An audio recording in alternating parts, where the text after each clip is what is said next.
temenan. Kaya mau adik-adik sing Panembrama mau Purabaya mau Retna Purabaya apike kaya ngono. Minggah kaya apa lek taun ngarep sinden ora kurang saka pira mau 20 enek lho, Tru.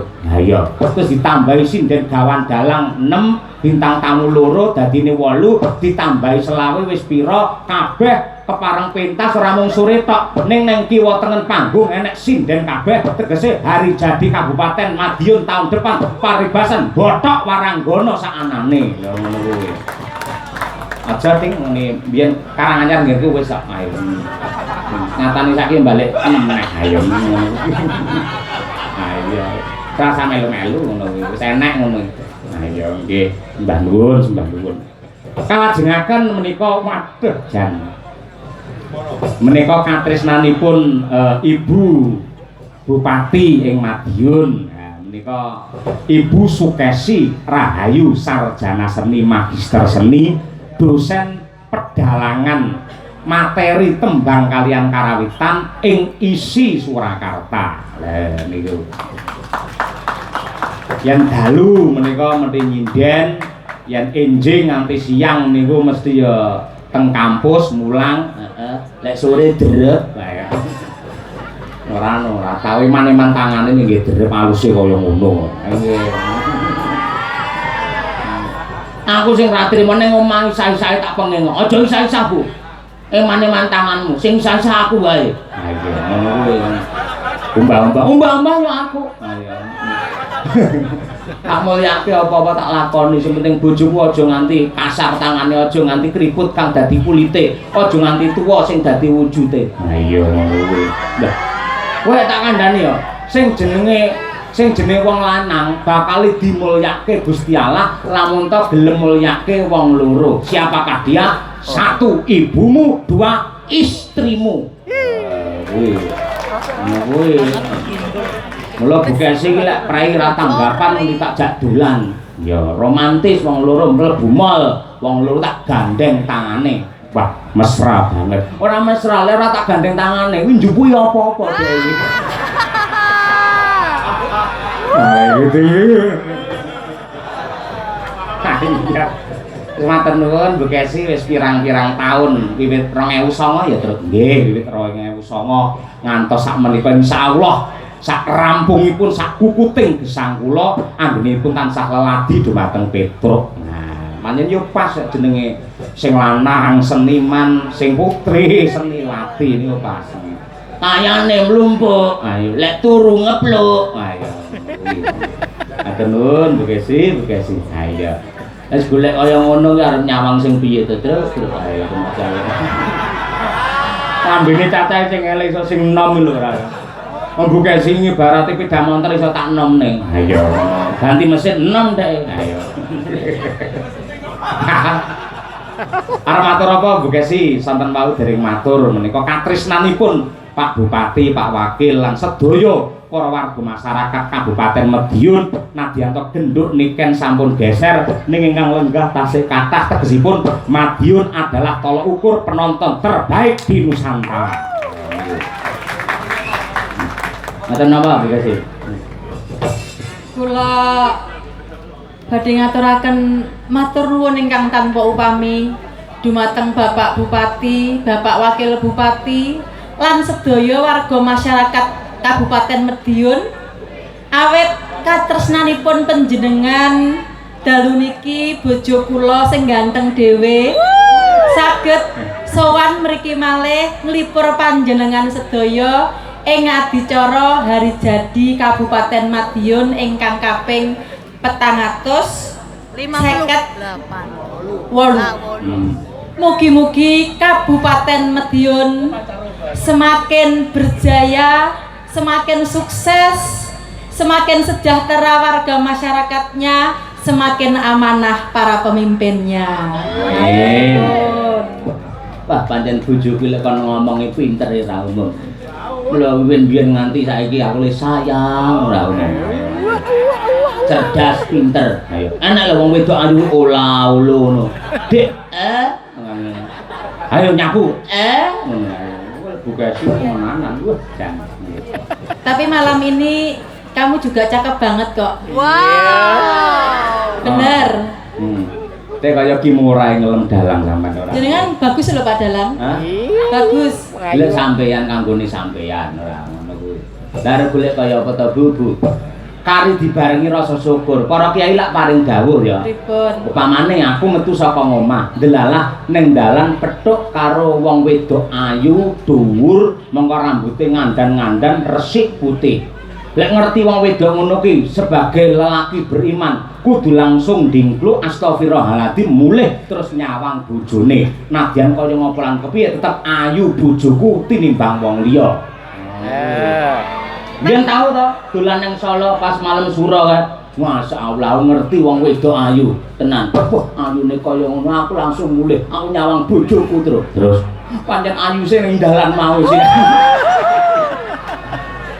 Ora. Ning batine tetep ayu istriku. Ha iya, cocok lek ngono. Heeh.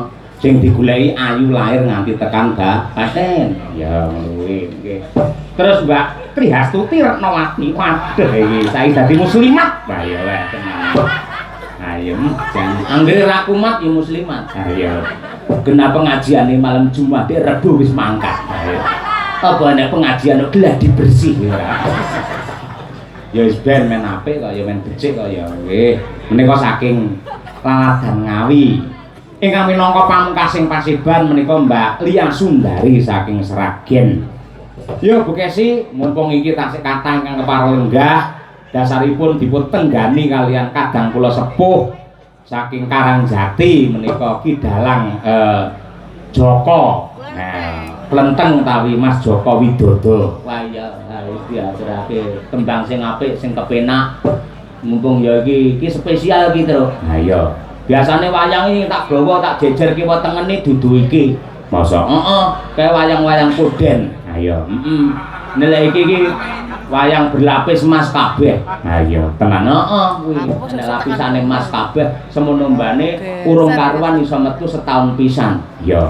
Ku persembahkan untuk warga masyarakat Madiun dan Bapak Bupati serta Bapak Wakil Bupati men cetha iki lho tinggarane leluhur sing ampuhe kaya ngene. Ayo. Nggih, sembah nuwun tanpa upami. Nggih. Bu Kesi, ayo nembang sik Bu Kesi coba kaya apa? Nggih. Nggih. Kula niki pun tuwek, dadi lagune nggih sing lagu sepuh-sepuh mawon. Ora iso, Mbak Sepuhne semangate kudu enom. Sampeyan iki ibarate srengenge tak ibaratake jam 12 awan niku lho Bu Kesi. Sik panas-panase Bu Kesi sampeyan iki ngono kuwi. Nah, ayo coba yen ora sinom grandel Bu Kesi ora marem. Nah, iya, terus kaya apa? Karo diman-iman Bu Kesi suarane. Nah iya.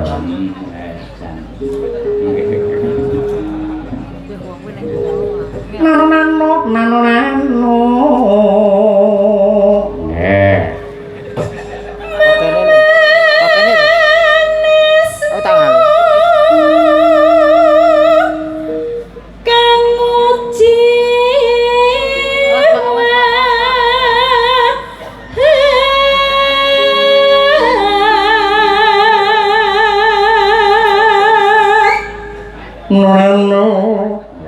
Agawe rucite gale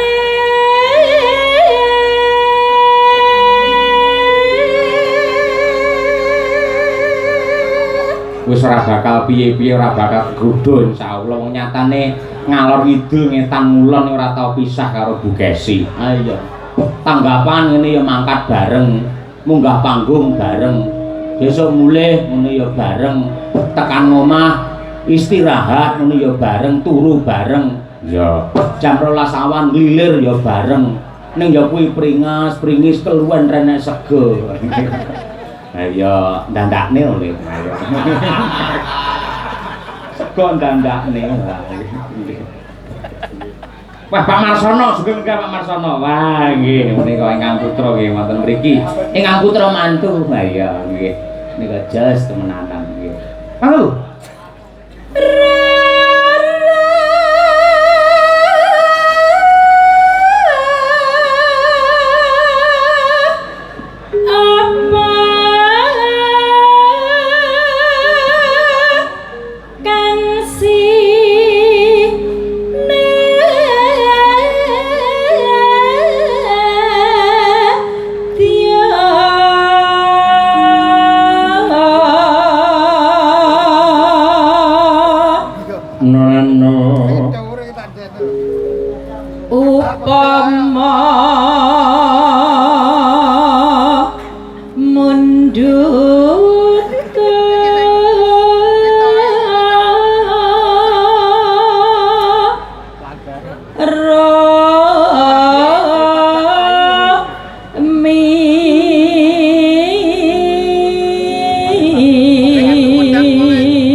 ibarat wong numpak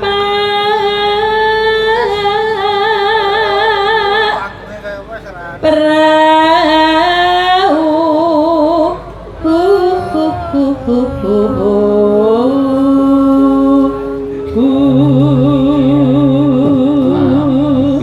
sing mari aku kedanan bini cingkok ngene iki lho.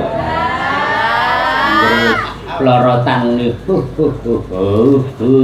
sampean ya kulino melorot lho. Cingkoke kuwi lho, Bu. Ora iya nggih.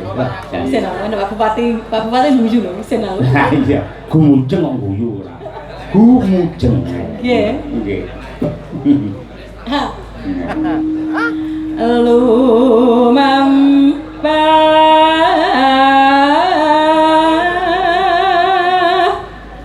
Tanpa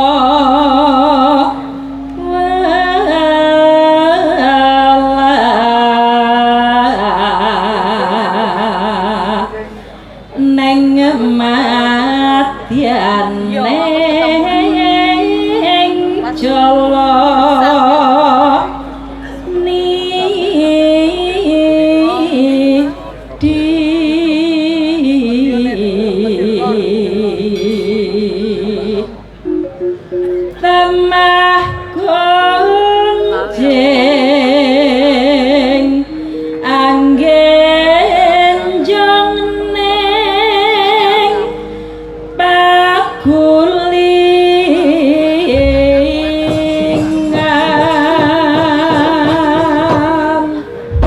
Alhamdulillah wilujeng sekolah. Menika ugi wonten WA saking Pak Marsono. Pak Mbak Dian. Ya. Assalamualaikum. Waalaikumsalam. Sugeng enjing Pak Dalang taksih monitor wonten lokasi. Selamat hari jadi Kabupaten Madiun ke-458. Semoga Madiun tambah maju, guyub, rukun dan bersahaja. Amin. Oke, saking menika kadang kula Mas Joko Sabtono nderek nyimak saking Cikarang. Mugi lancar ngantos paripurna. Nggih, amin ya rabbal alamin. Ugi menika saking Pak Ngadinu. Saking Laladan Pondok Ungu Permai Bekasi. Kapareng monitor sembah nuwun. Nah, iya, nggih. Lan ugi sedaya para kadang mboten saged kula aturaken setunggal ndoko setunggal. Sugeng laras Pak Harnoto saking Laladan Bukit Raya Tenggarong seberang Kalimantan Timur. Ya. Sugeng midhangetaken bajute apa? Coba karyane Mbah Supron wae Sri Huning Mustika Tuban. Ya, nah, nggih. Ugi kula aturaken dumateng para kadang-kadang, para YouTuber. Ayo. Akeh banget sing kepareng ngrekam kuwi. Ayo. Sing adate isu meni sukses ora tak ketok ya, Tru. Engko tak goleki nang ndi to. Kadang-kadang saking caksi ya menika para nom-noman sing gemar wayang matur nuwun tak aturi Sri Huning Mustika Tuban dening mantune Mbah Supron Suwondo Ibu Sukesi Rahayu. Yo. Sri Huning Mustika Tuban lagu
Niki lho ingkang sami mirsani tasih kuatah sangat. Ah nggih. Saya ingkang remenaken generasi muda Madiun ingkang remen kalih Ringgit Purwo tasih kuatah sangat.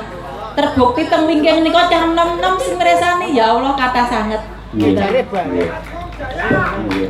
Muga-muga Bu Kesi sing jenenge wayang iki tetep berjaya sepanjang masa walaupun zamannya berubah menjadi apapun khususnya teng Madiun wayang tetep eksis sepanjang zaman ngono kuwi panyuwunku. Nggih.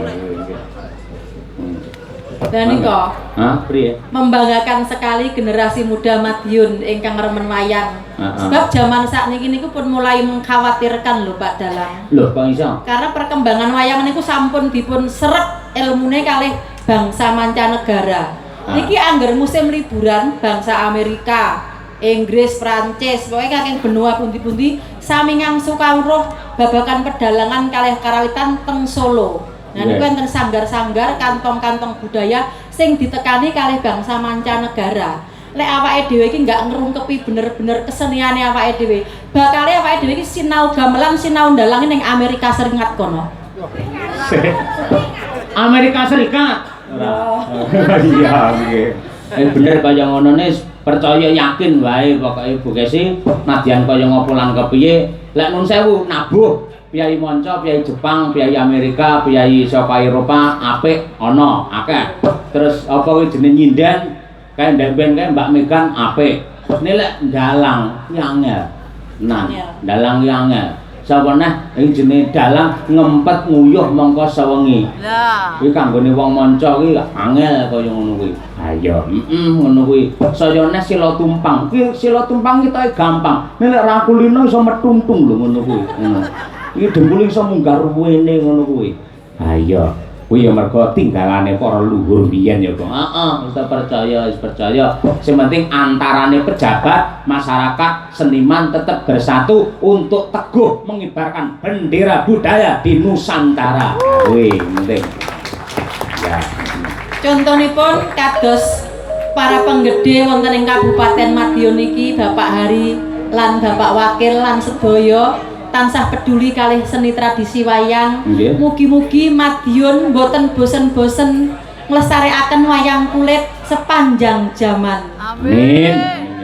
Amin. Amin. Amin. Lanjut, Bu. Katresnane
Matur sembah nuwun. Nah, iki nyuwun pangapunten, Gong.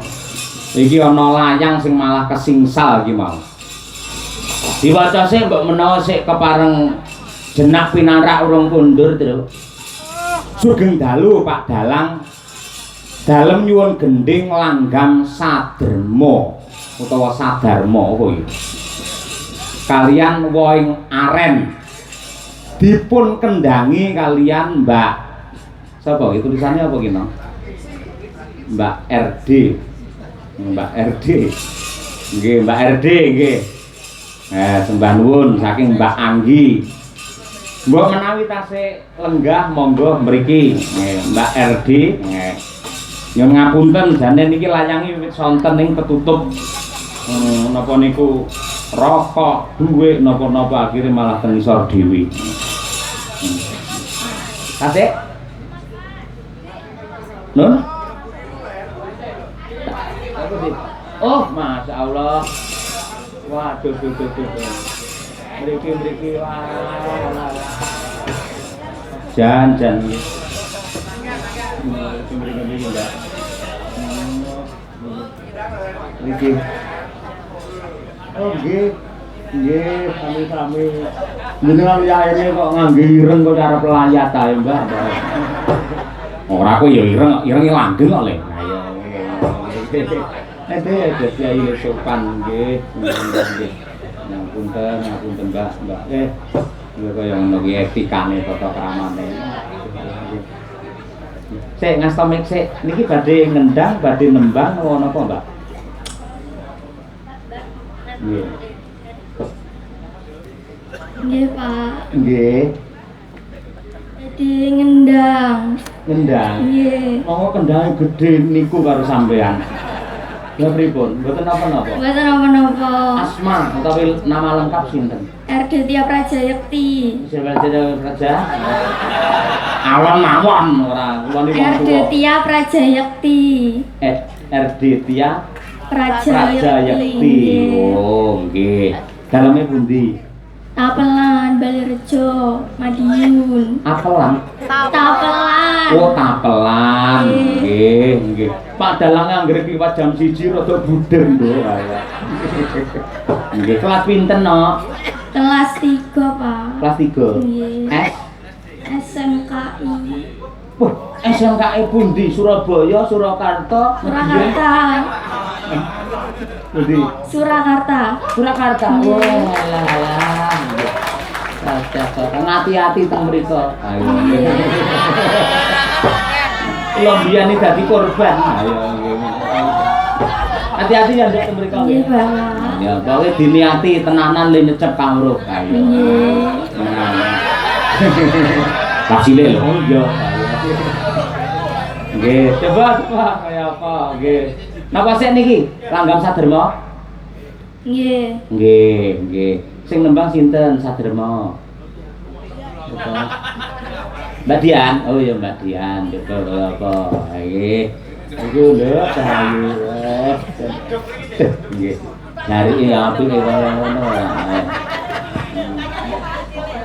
Ayo. Gila tenan ayo. Ta cilik-cilik do ning panggung marai seneng ayo. Mbak sesuk malam mingguan ayo go dijak kabeh. Termasuk dirga. Ayo. Aja kesel kabeh len aku ngono dirgan aku.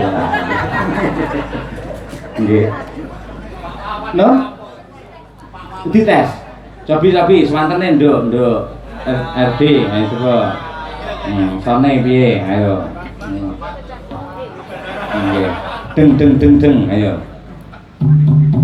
Ayo. Tung. Lendep mau. Boten nggih pun mungel nggih Pak nggih. Ya. Aja dipare elek lho kuwi pecah lurus yo. Ayo. Loh, apa ki mau? Oh. Iya. Tapi langsung tapi Mbak Dian itu kaya apa?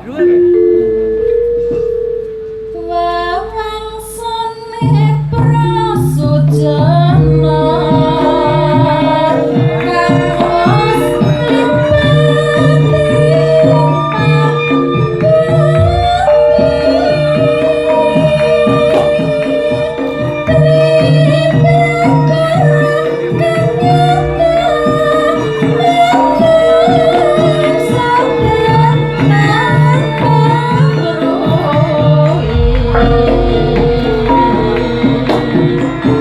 See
Kuwi lho ora gampang lho kuwi kendangan cara selo kuwi. Ha iya ngono. Dung tak dung undung tak undung tak den tak kentok kentok tak kentok ora. Tuntok blak tuntok den tuntok lah ya tuntok blak tuntok kentok untuk sing kentok kuwi ya. Ya temenanan RD pancen yo dolane ning Klaten yo to, Nduk. Ngene Pak, Pito Radio Klaten kok ya ora. Ya terus kendangane lah yo. Di anu langsung wangaren Nduk R. Oh dia Pak, oke siap. Nah itu kayak apa? Ya Mas. Kiwa ding lali, kira kangen aku ae. Kenange kiwa.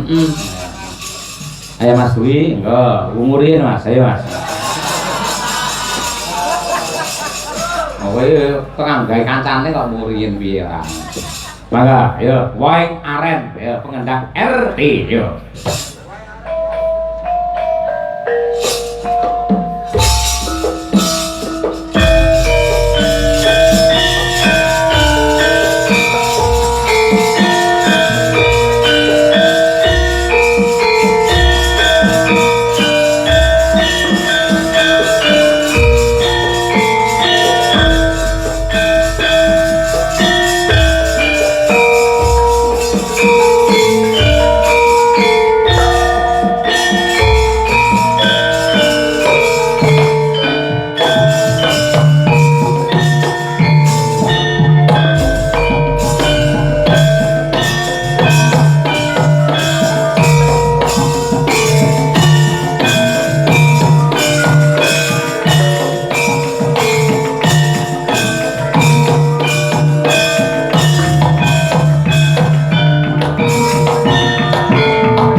alhamdulillah iso mandek ya, Tru. Nah iya.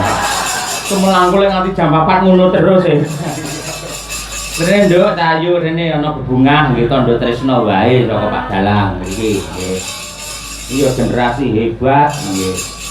Wong sing nyindeni ya Retno Purabaya sing ngendangi sampeyan. Ha iya. Matur nuwun Pak Dalang. Lurung apa-apa wis matur nuwun. Mriki ratu nek Pak Dalang ora medun. Nggih. Ampun dipun hitung jumlahe ning minangka tandha tresnane Pak Dalang karo sampeyan men luwih semangat anggene dadi pengendang reog. Nggih Pak pangestunipun. Oh iya. Tandha dedet-dedetnya nduk nggih. Sami-sami nggih. Nah iki. Sok bare SMKI ning isi ya. Isi Surakarta. Sing hati-hati ya, Nduk.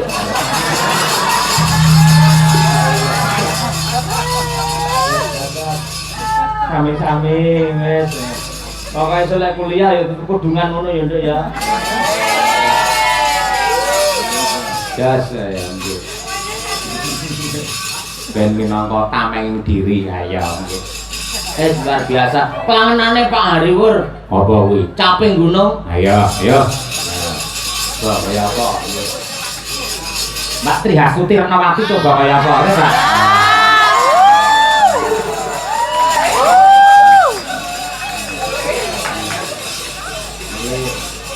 Sampeyan ngono Pak Bupati ora rena penggali.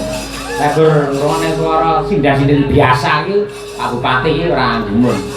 Iki tak goleke sinden sing terkenal dunia sampai akhirat.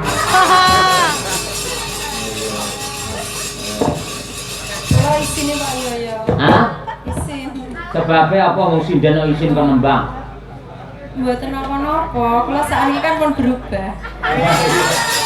Berubah menjadi kata. Lah tadi turun tadi berubah lho Pak Yoyo. Terus dapat hidayah. Ah iya. Syukur tadi syukur ya. Jeneng wong iki umure saya akeh ora ndelungsungi kaya ula. Yo. Yo. Yo. Baru ditutupi deh. Iya. Tidak. Atet sih, atet. Iya.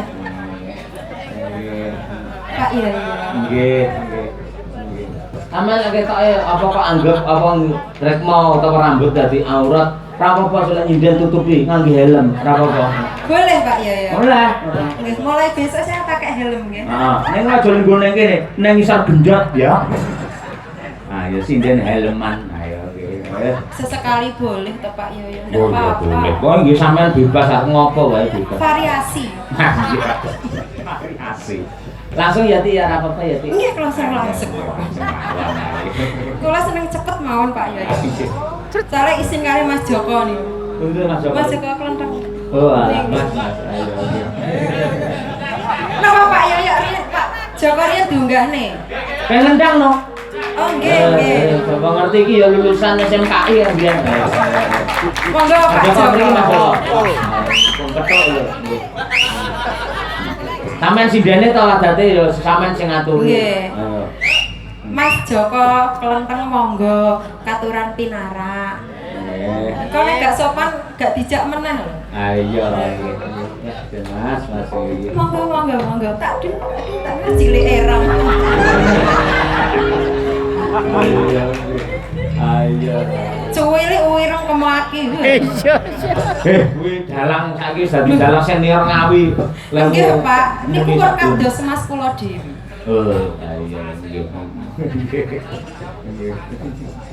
Ya coba kaya apa niku apa-apa apik Mas Joko kuwi. Ayo nggih. Ngendang apik, ngrebak apik, mayang saya apik. Ayo. Ya megur tekone sing. Tekone ya apik kali panjenengan ndi putu kok. Ayo nggih. Kaya apa? Ya Mas. Monggo dikendangi cara ngendi? Ayo nggih. Dilung-lungne Mas. Titik wis siap Mas Joko. Sawon siap. Oke, monggo. Go. Nek jaman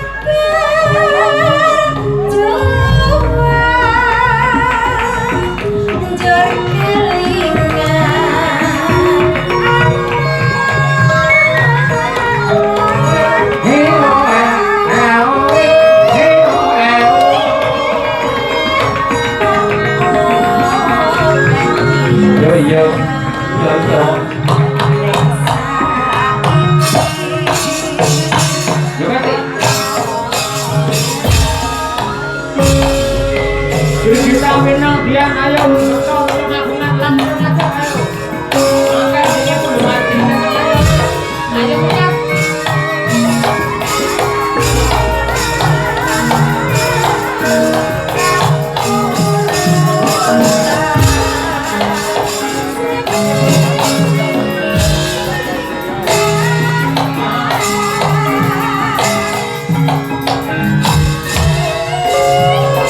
Inilah dan sahabat